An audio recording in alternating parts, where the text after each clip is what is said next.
Just before this episode, I wanted to tell you you can get more from Never a Truer Word by subscribing on Spotify. If you are a Spotify listener, and 90% of you are according to the stats, then you can subscribe to get early access to the weekly episodes, video episodes so you can follow along with the statements, exclusive subscriber episodes, and a chance to leave comments for future episodes too. Go to the Spotify page for Never a Truer Word and press subscribe or unlock. And if you do decide to subscribe, thank you very much. I really appreciate it.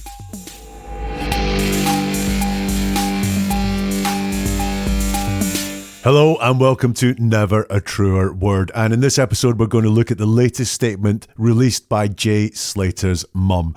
If you don't know the story, Jay Slater went missing a couple of weeks ago as we record on holiday in Tenerife.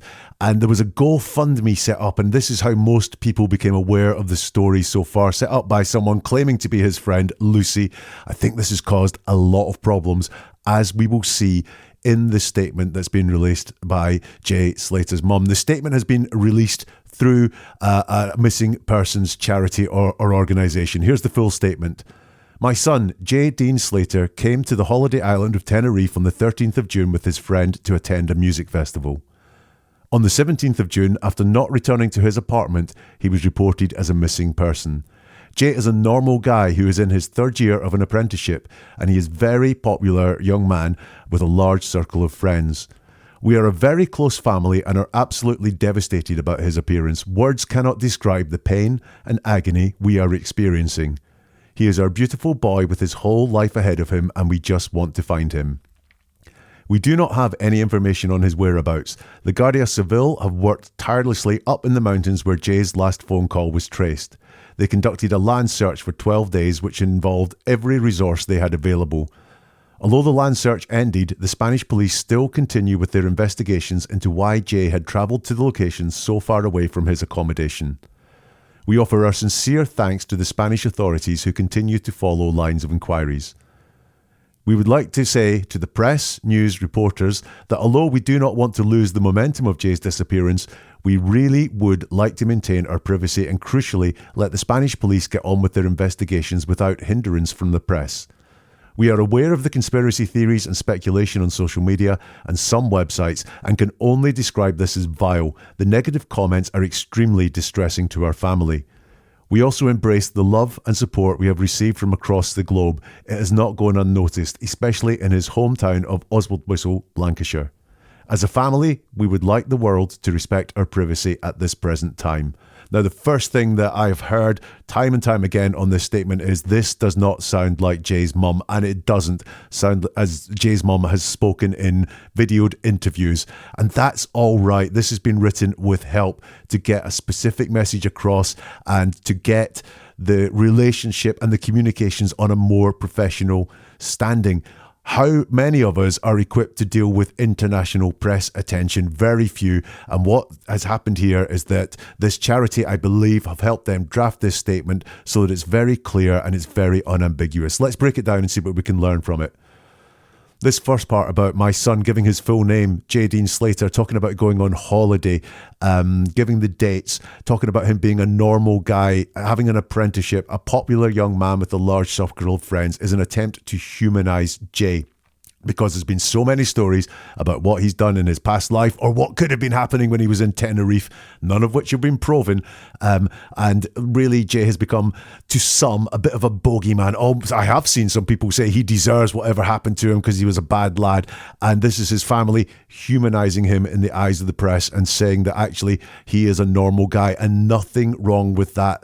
What is most important to them right now is finding out where Jay is or what has happened to him. So this is an attempt to portray Jay as a normal young man. A couple of things I notice here is that it says here that he went on this holiday on the 13th of June with his friend, singular, his friend, singular. Now, in the original GoFundMe, Lucy said that she was on Tenerife with Jay and Jay's friend.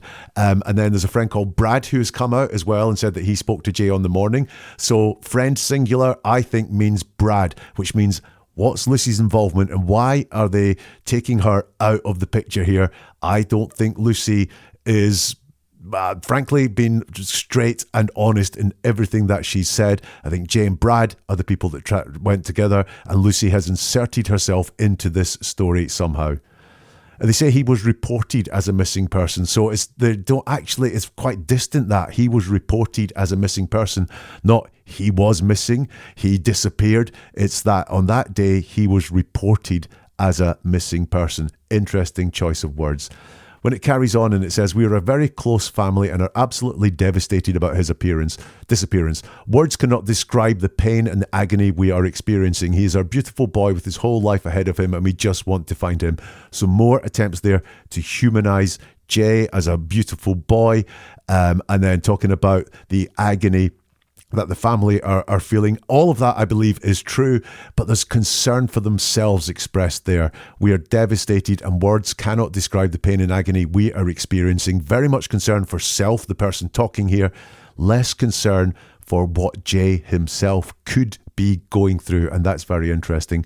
They say they just want to find him, not that they want to bring him home or for him to be released, which is something that the mum has said previously, or for him to find his own way home. They want to find him, and that feels quite telling that they think Jay is going to be found rather than coming back of his own accord.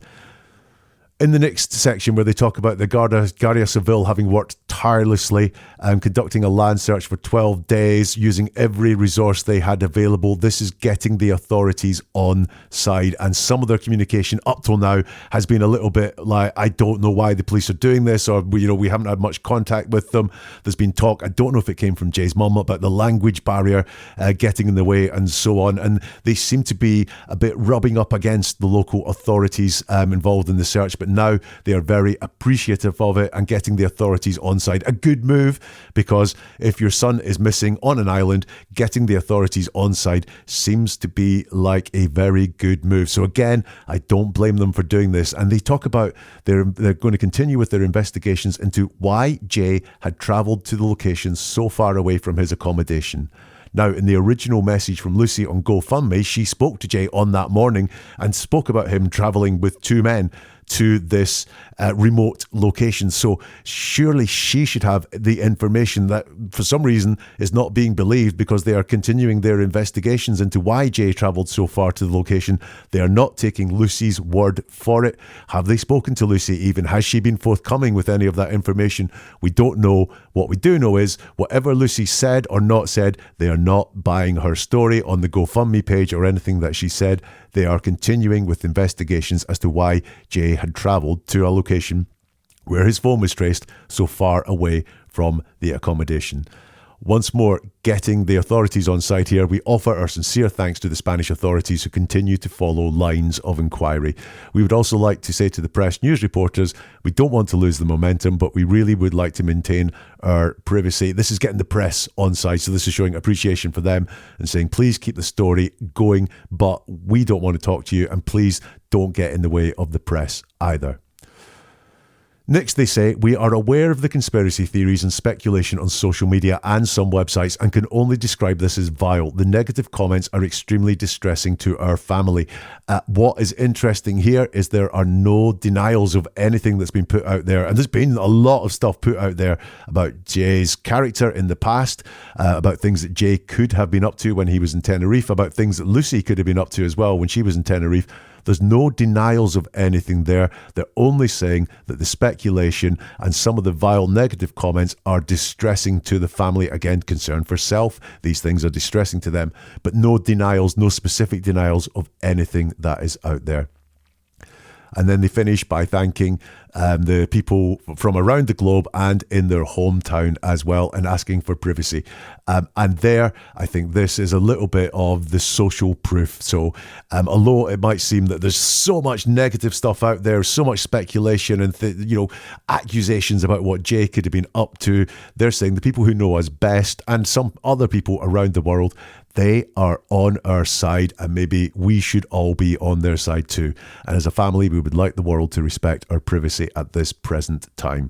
So that's the statement. My conclusion on that is this is putting things on a formal footing. They've had some help writing this statement, and there's some things that they want to get across. That is, depicting Jay as a normal boy. So that means we feel more empathy with what is going on, and I think they've really done a good job there in depicting a family that is devastated by the loss or disappearance of their child at the moment. Also putting things on a formal footing, so being very respectful of the authorities that are searching for Jay, and thanking them very much for their work, not rubbing up against them and blaming language barriers or saying they don't understand what's happened. I think there sadly are some signs in there that they are braced for the worst news now, the talk of finding him, and that lack of concern for him might not be that they don't care, it might be that they kind of are braced for the worst. And we should listen to the family. I think some of the things that have been said around this case have come from Lucy's original message in the GoFundMe, and I think that is why we should listen to what the family have to say, because they will have the best information and they will be able to state things in a way that they want to, and be careful of people claiming to be Jay's friends or close to Jay at the time, like Lucy. I would take whatever she has to say, and she seems to have disappeared a bit, but I would take what she has to say and what she said in that original GoFundMe with a pinch of salt. Let's hope he's found. And let's hope he's found safe, but I think they are braced for the worst. If you want more like this, you can subscribe to this channel. And if you're interested or know someone that's interested in this story, you can share it with them, or hit the like button will help more people find out what the family are really saying in this statement. And I'm always interested in your comments as well. You can leave them here, or you can get in touch on social media. All the links are in the show description. And if you want more like this, neveratruerword.com is the website. More podcasts, more video analysis of statements that people make, and you can sign up for the newsletter too. And as I said, you can get in touch in social media too. That's neveratruerword.com, and we'll see you for something new soon from Never a Truer Word.